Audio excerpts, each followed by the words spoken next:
Tony Rose Gaida tinangkang ligawan ni Vic Soto, hindi ko pinayagan.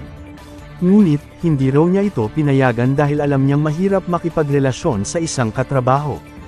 Hindi ko pinayagan, say ng dating TV host. Paliwanag niya, maybe, ganun, nagparamdam, konti.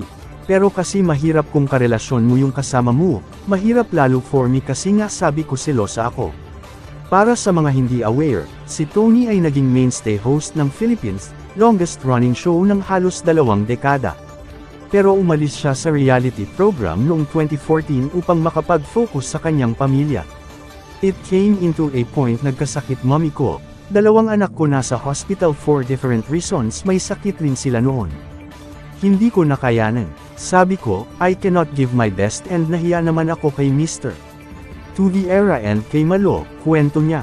Patuloy niya, I talked to Malo, sabi ko aalis na lang ako. Sabi niya, does that mean you're resigning? Una indefinite leave. Sabi ko, siguro Malo, ganun na nga, kasi I'll have to attend muna to my mom and my kids kasi kailangan talaga tutok. Kasunod niya na ipinahayag ng dating Ebda Barkad na lubos siyang nagpapasalamat na nakatrabaho niya ang TV host trio na sina Tito and Vic Soto, pati na si Joey De Leon o mas kilalang TVJ.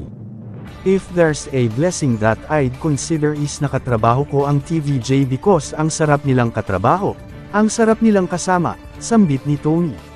Shika pa niya, Joey would really make you feel welcome.